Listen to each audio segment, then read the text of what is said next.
So, good evening, everybody. How we doing? How are we doing? It is Friday night. It is the eve of the weekend and eve of more Premier League football. Hooray for everybody else! Manchester United. It's a daunting weekend. We've got a daunting task ahead of us. A daunting game.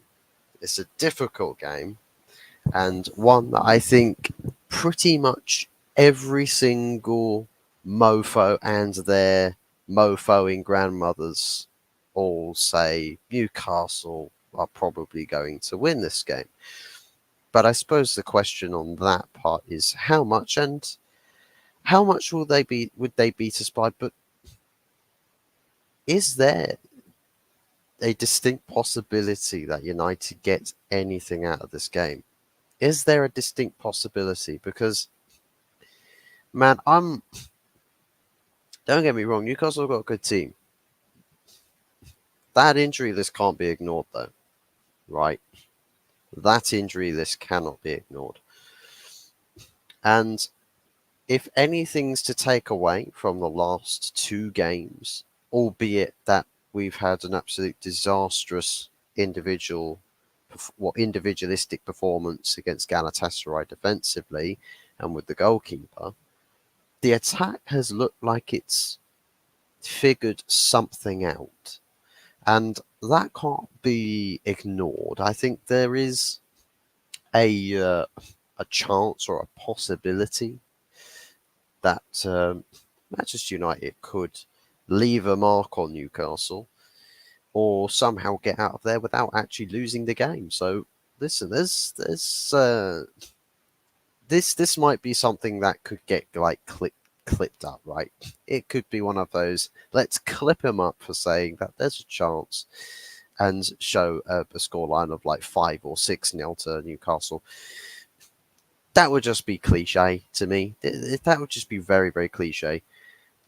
But you know, the thing is, the I'd say one of the most biggest points of concern for me is that we've already lost to Newcastle at home. We lost 3-0, and that was against essentially a C team for Newcastle. So they rotated pretty much an entire 11. They put out a completely different 11 from what usually plays. And they still battered us. Absolutely battered us. And our team that night was not too far away of the teams that we've been putting out in recent weeks. So look, it's peak.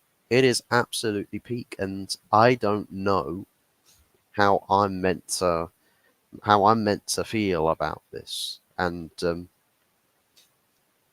but I'll give you one feeling, and that is dread. I'm not looking forward to this game in the slightest. I'm not. Sue me, sue me. I'm not looking forward to this game in the slightest. As for what kind of a team we put out, we'll get into that.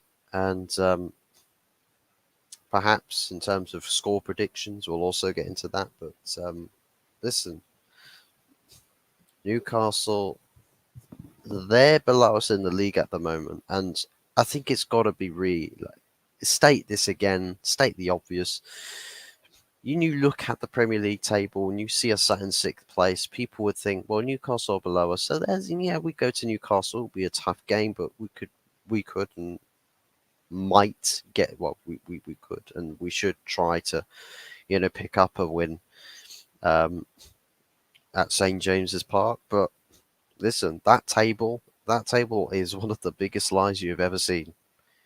Like I'm not trying to be funny. That is the biggest lie.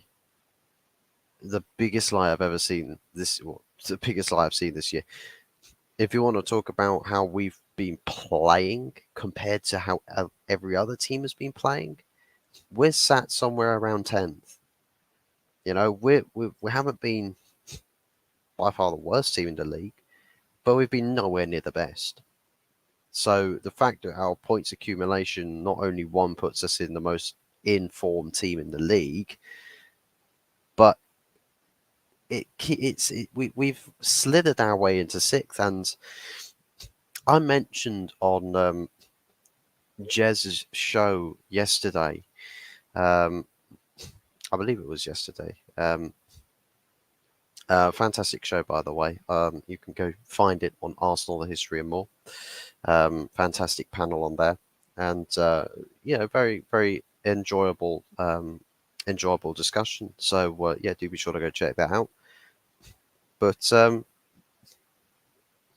on that show, to me, I said that this team, the way in which it's performing, it's about to enter a phase of the season where we will get found out if we are not up to scratch. And we've been quite fortunate with the amount of games that we've had played through, whatever crisis of injuries we've had. We've managed to, scrape by games, 1-0s, 2-1s, games like that. Very lucky, very fortunate in plenty of occasions.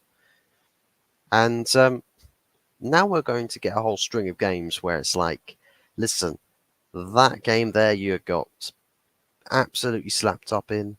Guess what? Next week's game is even harder, or it's about the same.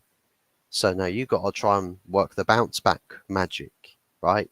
So if you get battered, how are you bouncing back? We've been fortunate with a lot of the games that we've had, and we're going to get found out. We are going to be found out. I think Newcastle, it's just straight to the point. I wouldn't say bland. It's not bland, but it's very, I'd say, abrupt. They just go straight to the point. There's no trying fancy things. There's no trying to complicate a system. There's no let's pass it indirectly and walk it into the goal. It's quite literally get the ball. Are there runners? Yes. Play it in to the runner, and most instances it comes off. And I think the direct nature of this Newcastle team, it's worked magic with the quality they have against a whole host of teams. Now, we need to shut that down or to make it so that Newcastle cannot be direct, right? And we need to have essence of either a very pacey. Well, actually, I say that maybe the best way to actually approach this is to play a deeper line, if anything, because that's one thing I noticed is Newcastle, they run with the pace in the team, and it's very pace prevalent, and every player that's got some afterburners and mounted to their arse or something, it's like you can see the way in which the attacks are going to happen from a mile away. And listen, Man United, we saw against Galatasaray, look, pacey attackers versus not so pacey defenders. You're in for a long day. And Harry Maguire and Victor Lindelof as a partnership has got zero pace in it. That was a centre-back partnership built to camp on their own goal line, essentially. Just don't move at all. And yeah, we would most likely get battered if we opt to play a high line with slow defenders. Perhaps this is why Rafael Varane, it's imperative that he plays in this game. We need to have a strong defensive midfield, which is why for me Scott McTominay isn't going to work. You're going to need Sofian Amrabat guaranteed in that team. But for me, I mean, Kobe Mainoo is probably the better option defensively. He's got to be. He's got to be the better option defensively for me. So that spine, it's not by no means a spine that's going to is guaranteed to beat Newcastle. But it's a statement to say we want that was the intent, that we tried to stop that direct nature from Newcastle. You know, the simple passes to break the lines, we tried to stop that. And I think if you try to stop that, Newcastle can't use option one. They can't take plan A. They need to work out the plan Bs and Cs.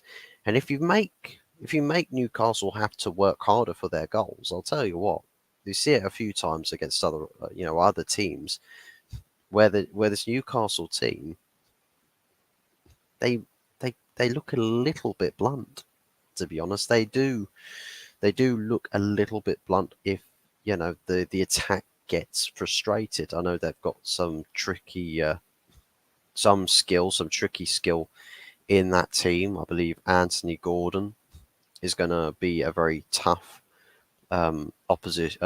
tough opponent to face off against. If it's Wan-Bissaka playing again, I thought he did okay up against Wilfried Zaha in an attacking team. So, you've got a similar story there. Tricky wingers to play up against with a lot of pace. Um, I believe that they'll have Almiron as well to play on the other side on the right. I think that it's going to be a tough day, and I think defensively we've got to set up the right way if we're going to want to stand any chance of getting anything out of this game. Bill Hoffers has just smashed the like button too. Big ups, Anthony. Thank you very much, man. Good to see you. Hope you're doing well, buddy. Um, it's going to be a hard game for United, but I can only see a Newcastle win. I'll go 2-1. You know what, Anthony? That would probably be a fairly generous loss prediction for United because I see a lot of people saying, look, 3s, 4-0s, 5-0s, and things like that. And I can't disagree with that because, again, if we talk about if Newcastle, they get some early goals or they do something or they look like a very, very serious threat on the attack every single time they get the ball, we don't have the players with the right mindset to weather that kind of storm, to decide, you know what, I'm just going to run that much faster and just clatter people and physically impose myself against my opponent. And Newcastle, they'll absolutely love it if in the first 5 to 10 minutes there's no physical presence from United and there's no pacey presence, right? In pace, I mean, shutting down markers, getting to second balls, working a team press, but securing the central areas so that essentially you've got wingers that have to cross the ball. I know that Isaac in the middle, um, he's going to be a nightmare to deal with. Like he's going to be an absolute nightmare. God only knows what sort of a team is the right team to actually play against an attacker, a striker like that. Because God only knows Harry Maguire and Victor Lindelof are going to do anything of the sorts. I suppose a big question really is who actually plays in goal. Do you start Anana after the night he's had, or do you start Bayendir? Do you start the backup? Do you start the second option? For me, I think if you've had a carnage performance like that in goal, your confidence just on that result alone is on the floor, and the reaction he had afterwards, it's like, oh no, I screwed this up. And I'm like, you did screw it up. You are taking the accountability for it, but that's the problem. Your next game is even harder. So God only knows how you're going to go and resurrect a performance from that against Galatasaray to a Newcastle team that will bully you. And if you start making piss take errors, they're going to sit there. They're not going to go run off, celebrate to the crowd. They'll probably just sit there and just laugh at you and just say, look at this clown. This absolute clown in goal. Perhaps starting your backup goalkeeper is probably the option of defending, protecting Anana from getting his confidence or anything that, if there is any confidence there, absolutely shattered and just dropped all over the floor, and never really to see the top class Andre Onana ever again. And he was fantastic against Everton. He was probably the biggest problem in the Galatasaray game. And I think after that sort of performance, I wouldn't want him. I wouldn't be. I wouldn't be happy seeing a goalkeeper start again in between the sticks for this sort of a game. We've also got AFCON coming up, so he's going to disappear off to that tournament anyways. Um, I think for me, we've got to go with the option that I think probably fills the team with most confidence. And I think if you've got Altay Bayindir practicing with the first team for this week, if he has been, then that should pose some positive elements. I think the worst case scenario is that we get like opening 10 minutes against Newcastle and Altay Bayindir is just committed howler after howler. Then we will have absolute panic stations, and then we should probably look at what's going on with coaching, because these players, I mean, Andre Onana didn't exactly come in from Inter Milan as a bum. You know, he came in as one of the better goalkeepers in Europe, and now he's looking like one of the worst. Like it's just panned out that way. And I think it does matter as well in terms of how players progress at this club and how they progress in this team in these scenarios. And I just feel like that a lot of players have come to United, and their growth or progression has just not happened. It's just been non-existent for a lot of players. I think Garnacho's progressing well. We thought Rashford had progressed. He hasn't. He just literally had a great season, and that's it. I mean, Wan-Bissaka maybe has had a recovery, a resurgence under this regime. Trying to think of who else has actually progressed under this management.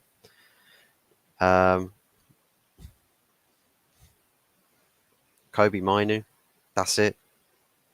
I don't really see like solid progression. Maybe, I mean, even though it's not really a level of progression that I'd want to see, some people might say, well, Scott McTominay, he's finding the back of the net a lot. And I'm thinking, but he's not really improving as a player. He's just getting into goal scoring positions more.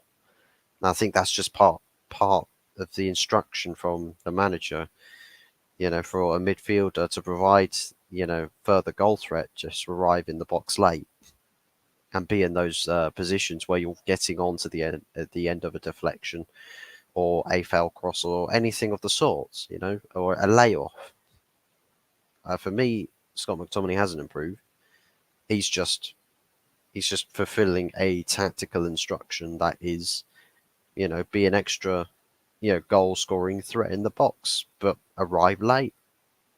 I mean, Christian Eriksen was doing that. I mean, the guy hasn't really got any legs. He's just more there for the build up now, or you use him more for the build up, as that's kind of a part of his forte.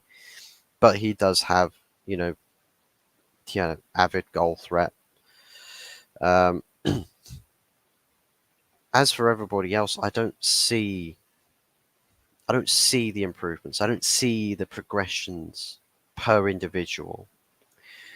And I think that's a problem. That is a problem that I think needs to be addressed about the coaching, because I think with players, if they are not good enough, I think we all know the players are not good enough.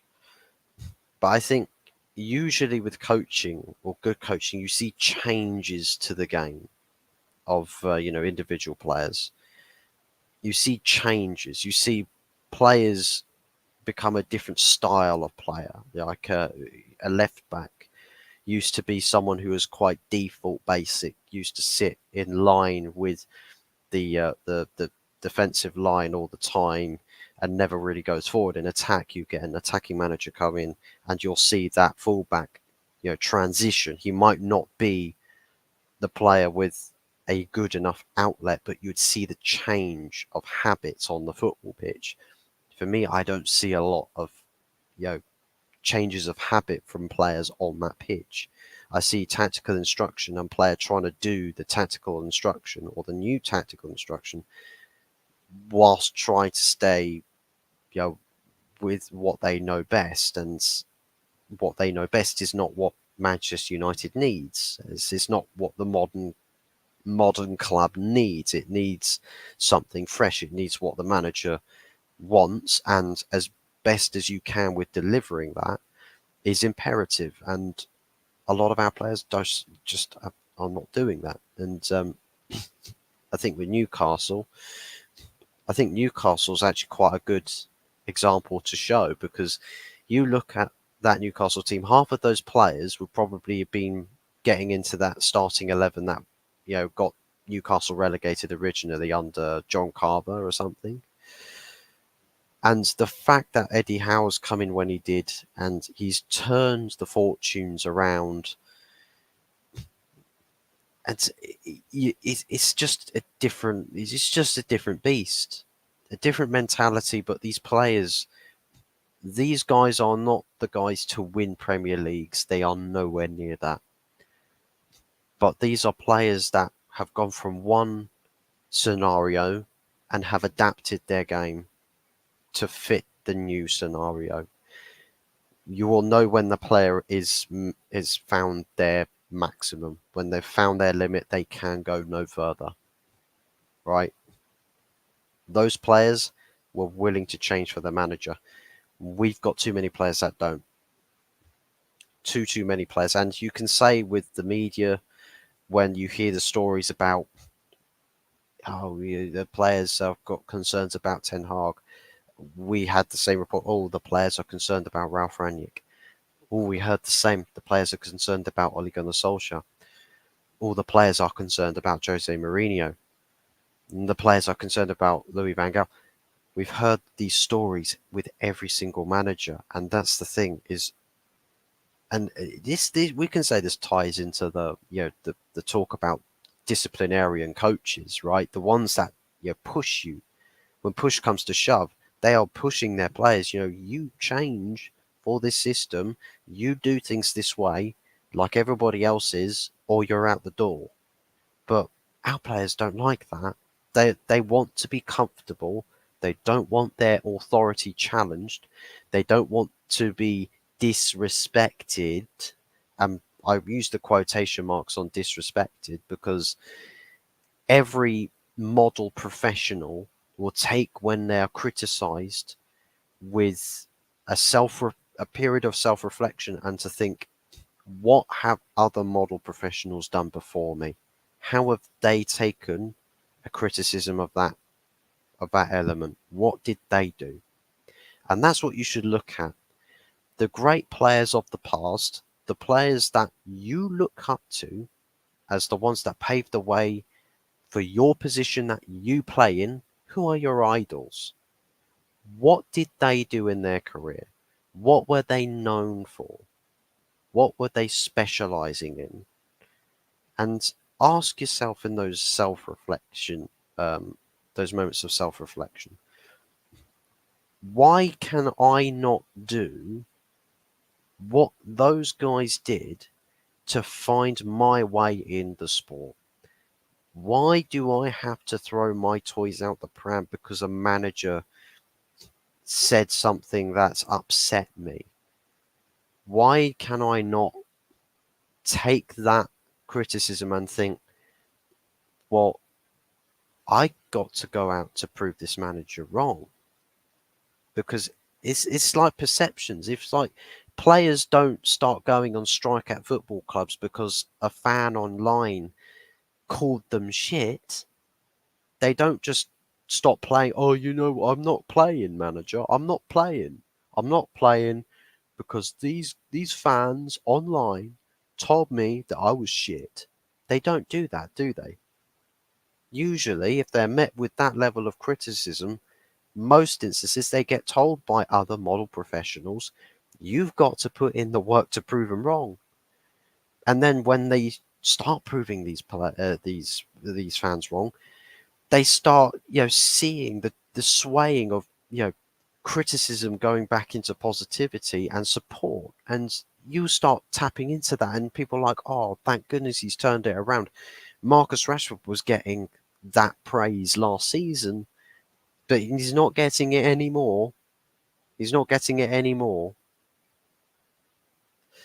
So it's like, seriously, the modern day players, the modern day players, like there's something seriously just not clicking up here when times get tough, right? Times get tough. Those players have got to start, digging really deep and do some soul searching. Yeah, do some soul searching. Jaminio, how we doing? Hope all is good with you, mate. Um, Question of ours: how long has Ten Hag got left to get the standard that United should be? How long has Ten Hag got? For me, with this group of players, not long. Not long, because I think if we go out of our way. Now, this is the thing. This might coincide with when we have Sir Jim Ratcliffe coming, right? It might coincide with that, where Sir Jim comes in, he takes his 25%, he gets the sporting control, he then decides, well, actually, I was going to keep Ten Hag, but I just think there's a lot of players here that we can't get rid of right now. I think if we start from scratch with a new manager and we build the team in our image, or we build a team in that new manager's image, and we say, this guy's who we're going with, you guys have got to start performing now, and get people to stop being so lazy, right? Players need to stop being lazy. Players need to stop being prima donnas. They need to stop being wet wipes. Stop being wet bags. Just get on with it, right? Get on with doing what you are paid to do. Do not come crying to us about the manager. The first person to do that will get kicked out of training and will be banned from partaking until you handwrite everyone in this club a sincere apology for acting like you are bigger than this club. And that's what it should be looked at. That's what we should be looked at. An example, if we want to go there, an example, Jadon Sancho has basically, at this point, at this moment in time, whether you are playing, and now listen, if you support Jadon Sancho, for me, that takes a stance of you are an advocator for a player FC, that you are an advocator for that, because this player has decided, regardless of whether you find criticism right or wrong, he's decided, you know what, screw this guy, screw this manager, and I'm going to tell the world, screw the manager. So I'm going to get myself suspended, a very simple course of action, right? And this is the thing. People are saying all he has to do is say sorry. No, he just has to have a bloody conversation with the manager and iron out the details. Like how you always want to iron out details with people you might have problems with, that you want to get past those issues and start working on your future, right? And this is what it says. This is what it's about. This is about your future. You're putting your future on hold because moral arguments. Oh, the manager, he was wrong. He was wrong to judge me like this. He was wrong to call me out like this. He gave you 3 months off, Jadon. He gave you 3 months off when we needed you last season to focus on mental health. What you have done is you've come back and said, what I did is that I completely wasted my time on those 3 months away. wasted my time, wasted everyone else's time, pledged mental health awareness, right? Pledged all of that. And what's ended up happening is one person gets on my case. One person gets on my case, and now I am throwing the kitchen sink at him. So you've broken after one call out in the media. One. You're not fit, not to wear Man United shirt. You're not fit to wear any football club shirt. You're not fit. Why? Like, seriously, if Ange Postecoglou called you out, you would have done the same thing. Pep Guardiola called you out, you would have done the same thing. Jurgen Klopp called you out, you would have done the same thing. Any manager on planet Earth calls you out, you would have done the same thing. And that's where we are. And listen, people might say, well, the manager shouldn't be calling his players out in public. Did you not watch how football was back in the old days?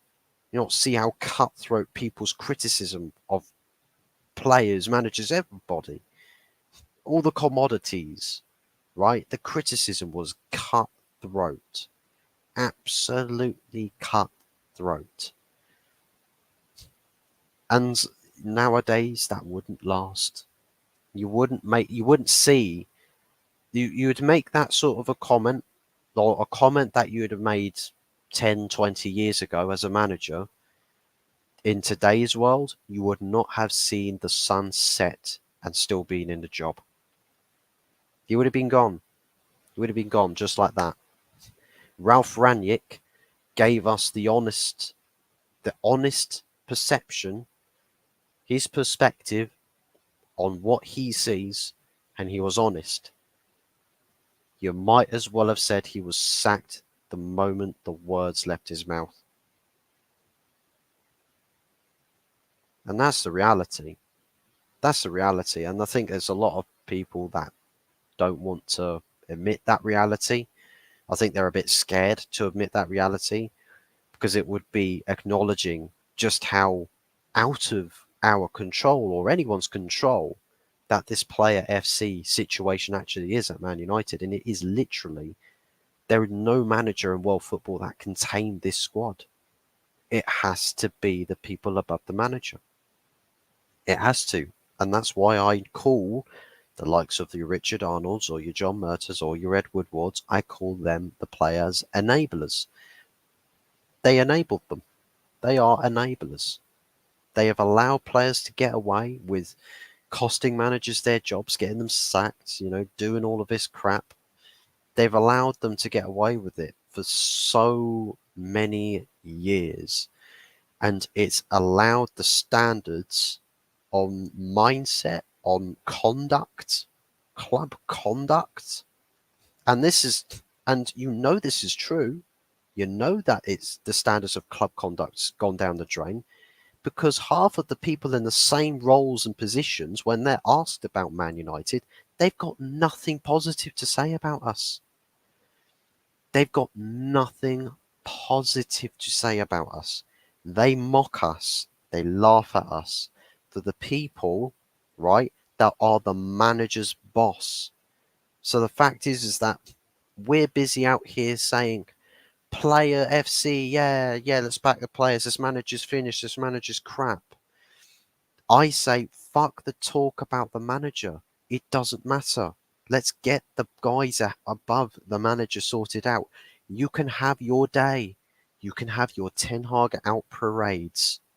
When those absolute fuckwits sat above him, right, are gone and the proper people are in, and they can see what everyone else sees when players are absolutely flushing managerial careers down the bloody toilet, and we're sat here saying, but it's the manager's fault again.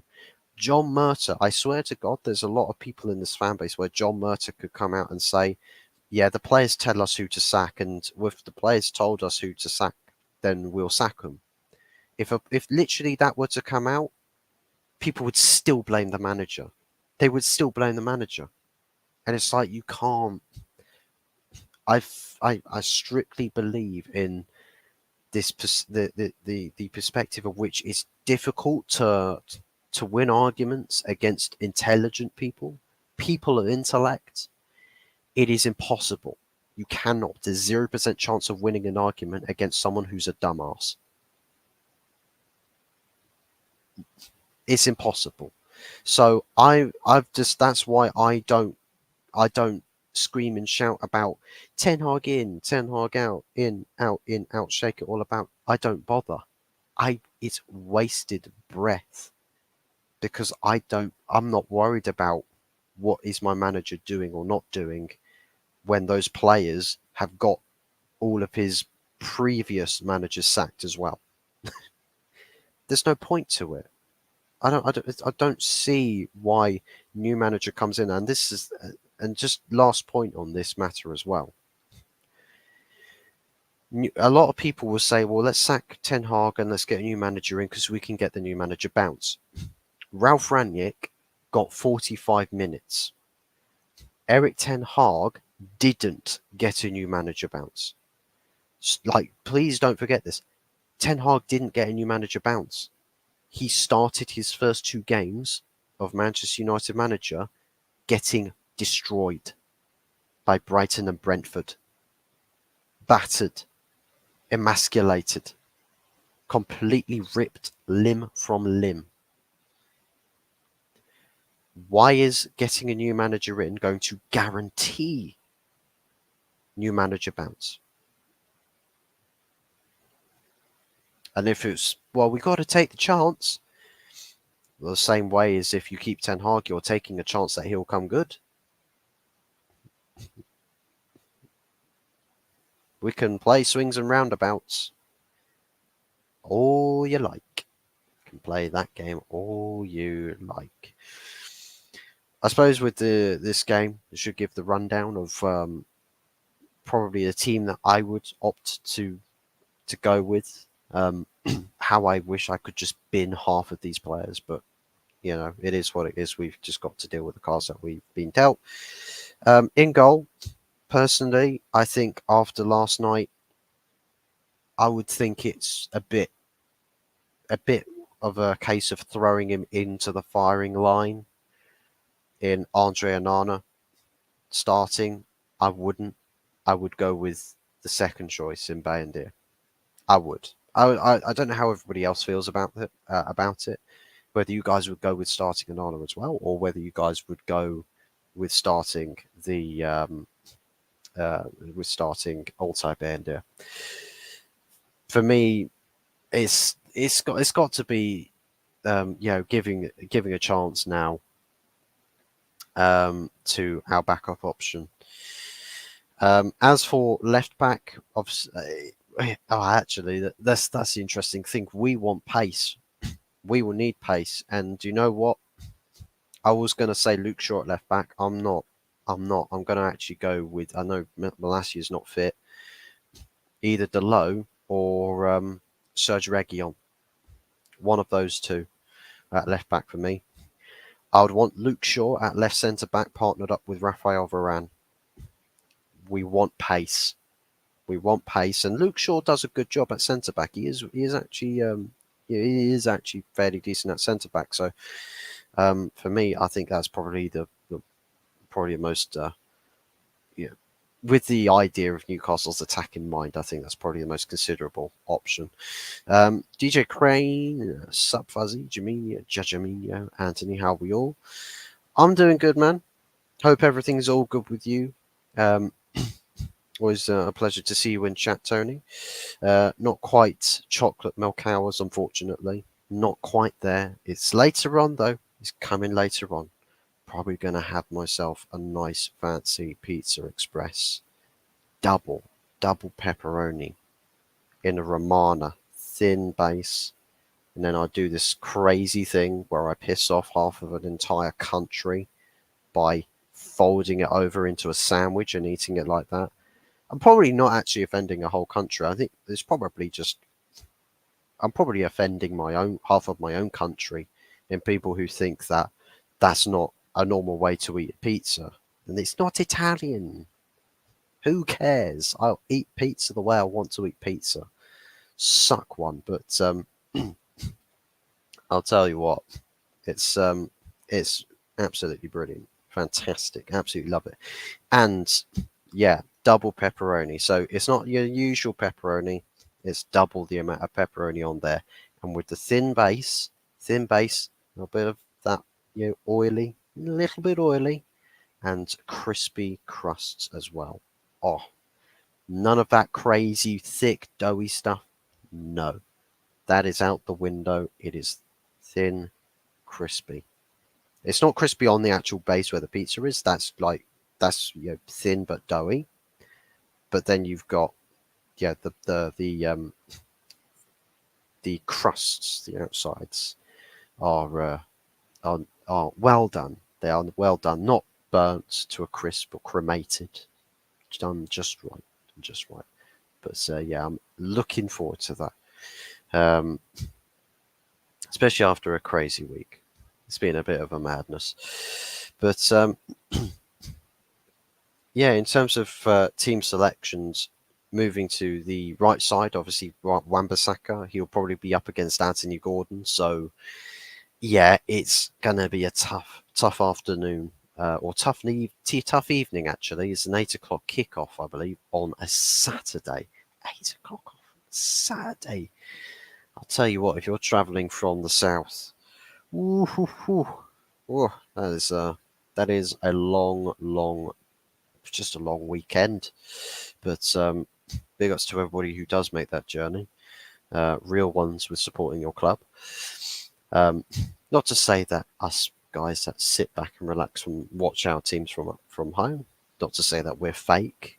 I mean, I'm a fan on the internet, so I already qualify for everybody that perceives us as fake. But it is what it is. Cry, cry more. But midfield, I've already said, Mainu, Amrabat. We need to have someone, or a duo that's got a good head on their shoulders, that's defensively aware, switched on.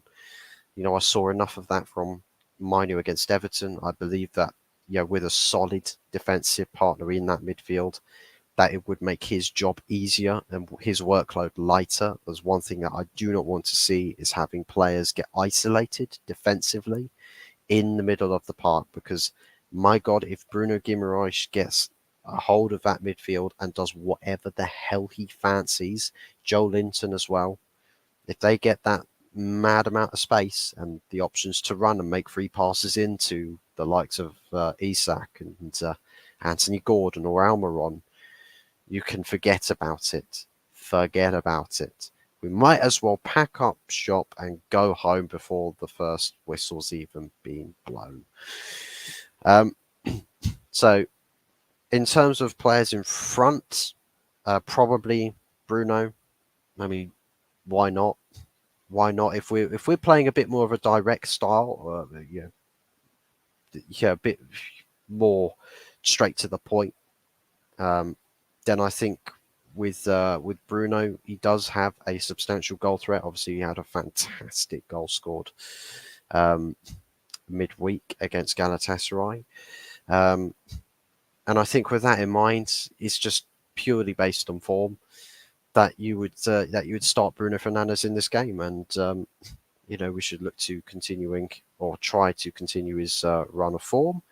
On the left, Alejandro Garnacho. Man's on a purple patch spree, and we need to see how long he can continue that on for. Would be brilliant if he can get himself a goal.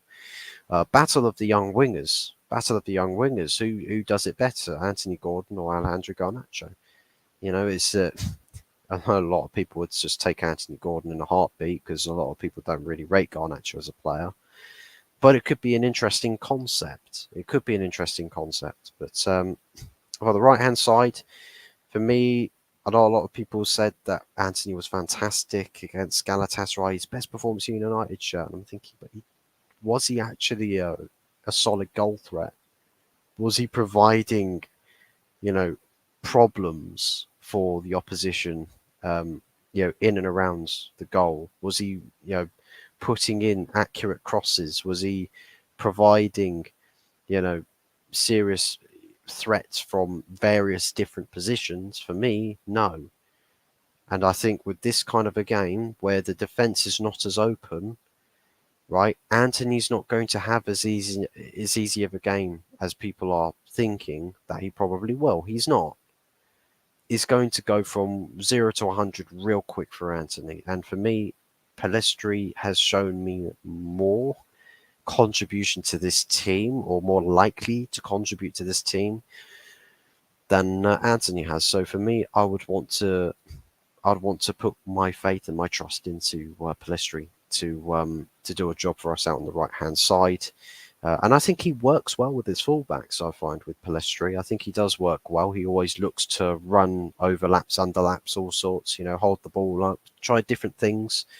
Um, and he's not the wish version of Iron Robin. I mean, that's probably a major insult to Iron Robin. I don't really think that he's anything like Iron Robin or even a budget, B-Tech, C-Tech. It's more like a Z-Tech.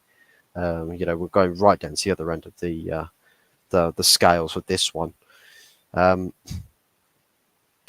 it's like, for me, Palestri, he just looks like there's more depth, there's more options, and I think that's what we need, is options, rather than trying one trick every single time and see which one pays off. Maybe you get Anthony on later on in the game for the sake of having legs, for someone who can track back and protect the fullback if we have a leading position. Now, I think that's a viable option to go with, but that's the thing, is I believe that if we're talking about using Anthony for his legs, for some pace, for some tenacity, that I think later stages of the game is where that's probably going to be more important to us, as opposed to towards the start of the game. It's as for the striker position, I think Rasmus Højlund, probably, if he's fit, I think it was probably going to be Rasmus Højlund. I think again, Anthony Martial. I don't actually know. Again, it's my talking about, if we talk about legs, having someone who's going to run and fight really hard later in the game.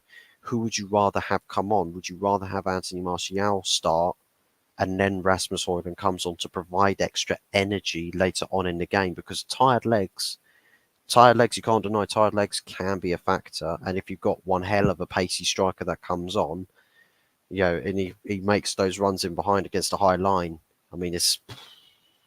you provide something else really, really late in the game. So I'm not sure actually with the strikers, because there's case in point for both. There is case in point for both. I believe it's perfectly viable for Martial to start. It's also perfectly viable for Rasmus Højlund to start. Oregon Guna, great to see you, man. Hope you're doing well. Big ups to you. Don't think I've seen you in this channel for a while, for a long, long, long while, but hope everything's well with you. Big ups to everybody that has liked the stream. Score predictions. My oh my oh my. Now, as we've already discussed earlier with the stream, a lot of 2s, 3s, 4s, 5s. It's like the Count Dracula. 1, 2, 3. How many goals are Newcastle going to score? There's a lot of talk of that, and I think that is probably a very realistic possibility for that kind of a blowout. That I think it will be ignorant for us to try and deny that happening. And anyone who does deny it happening, I think, might need to schedule an appointment to see the big doc. But yeah, man, as far as predictions go, I think a realist goes along with a 2 to 3-0 to Newcastle. Actually, I'll stick with a 3-0, to be honest, a 3-0 to Newcastle. And just simplicity to the point being, look at Newcastle's C team playing against a team of similar quality at Old Trafford earlier in the season. They won that game 3-0. We're not playing a C team. We're probably playing closer to a B team, what with all of those injuries that Newcastle have got, and I think just that sole factor alone brings any essence of United getting anything from this game into a possibility. And if it was the full strength Newcastle 11 were available, I'm just saying, nah, you might as well not do a preview because everyone's already hit the nail on the head already. you know, so thankfully there are a few variables that do give United a look in, but I'm still realistically, I'm not sitting here and saying, yeah, nah, United, yeah, we'll get 3 points on the road. I'll be ecstatic. I will be ecstatic if we do manage to get 3 points on the road at St James's Park. Don't get me wrong, but realism, right? Facts don't care about anybody's feelings, and I think this one is this the ball at the moment is firmly in Newcastle's court. Doing great, lovely to hear. Good stuff, good stuff, good stuff. Geordie, where are the lads? Big ups to you, man. It's going to be an interesting match. It's going to be an interesting match. I'll tell you what, Newcastle fans, they are rubbing their hands together. They are like, oh, please, can we just hurry up to Saturday night? United fans are like, please, can I just be knocked out and then wake up on Sunday morning and not have to bear the pain of it? I mean, you're still going to get slapped in the face. It's like, what is it? Storyline of Vince McMahon against Stone Cold Steve Austin. Vince McMahon wakes up in hospital and Stone Cold just goes, yo, what's up? Bang! Just a frying pan to the face or something. I can't remember what it was, but made an interesting sound. But it's probably like it's going to be one of those things. But how many goals is Onana going to let in? I say 5-1. Well, that's the thing. That's the talking point. That's the talking point. You know, what's Onana going to do if Onana starts? If Onana starts, we could be in for a madness, an absolute madness, and I'm talking like a Spursy, start to a game when they went to St James's Park last season. For me, I opted to go with Bayendir, our second choice goalkeeper, just because after the night that Onana's had midweek, there's no way you're telling me that guy's going to go to St James's Park and is going to be fantastic performance, clean sheets and all of that. It's not going to happen. No way, Jose. Um, our boys are really tired by midweek UCL match, to be honest. You can win this match. We can. It's very unlikely, but as you said, with you guys are tired. We played midweek as well. We played midweek, and we think we played a day later as well. So you've had that extra day's rest.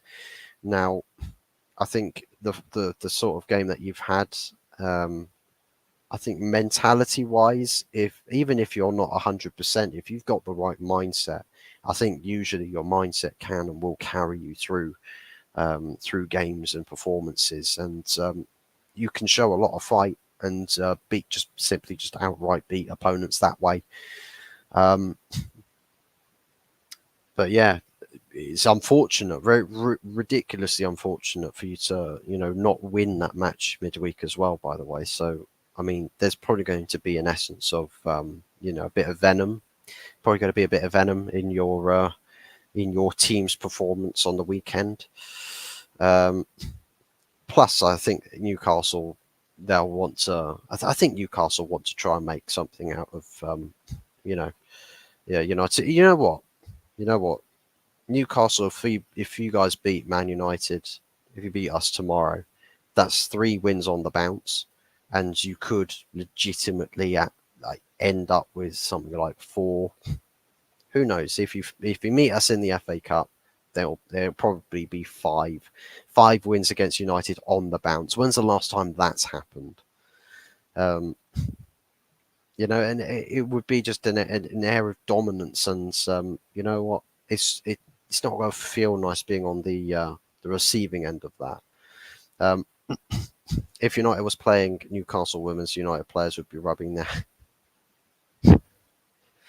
No, they wouldn't. They wouldn't, Tony. They would be down the gym, punching up punching bags. They'll be practicing their boxing moves. Bloody hell! I shouldn't really joke about that. It's my club in the mud with this. I shouldn't joke about it. Toons robbed by fucking shy PSG refs. Yeah, factual. Um, Newcastle robbed by referees. You know, when is it going to end? When will it end with this? Probably never. It's probably going to get worse, to be honest, because as long as the money profits, they'll happily screw the game over as much as they want until they see all of that green income. Um, but yeah.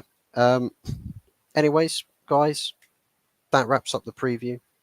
Big ups to everybody who's in the stream watching. Thank you very much for tuning in. Really appreciate your guys' support. Big ups to everybody liking the stream and anyone watching on playback. If you were to like the stream, that would be massively appreciated and would really, really help this channel out, as well as subscribing if you haven't done so already.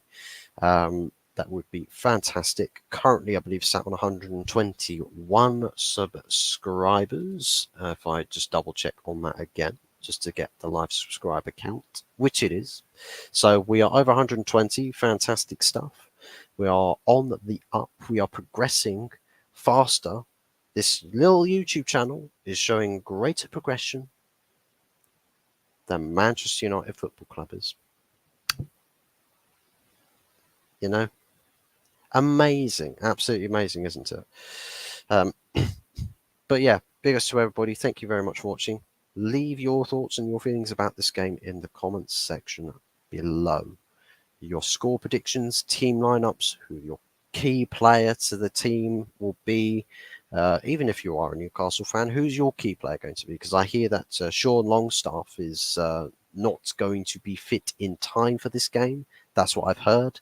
There might be a shithousery, and he just walks out of the tunnel out of nowhere. He's just like Randy Orton's RKOs, just out of nowhere. Well, I mean, I'll tell you what, if Sean Longstaff decides to come on the pitch and start RKOing people, I mean, I'll be laughing my arse off. It'll be my players, I don't care. It'll still be hilarious to seeing Sean Longstaff just delivering RKOs. He'll get red carded pretty quickly, but it'll be hilarious either way. Just an RKO to the ref as well. Just call the game off. Just a load of wrestling moves just being performed on everybody on the pitch. But you know what? Who knows? Hopefully, this game, that fortune and fate smiles on Manchester United tomorrow night, and that we don't get absolutely pile driven through the crust of the earth and straight to the core.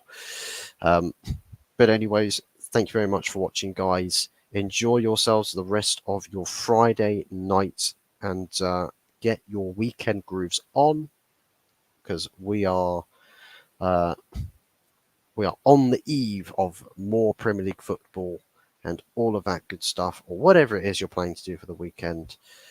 Do be sure to enjoy it and have a blessed Friday evening and a blessed weekend. We'll be back for match reaction after the Newcastle game. Whatever happens, we will be there. We'll be there.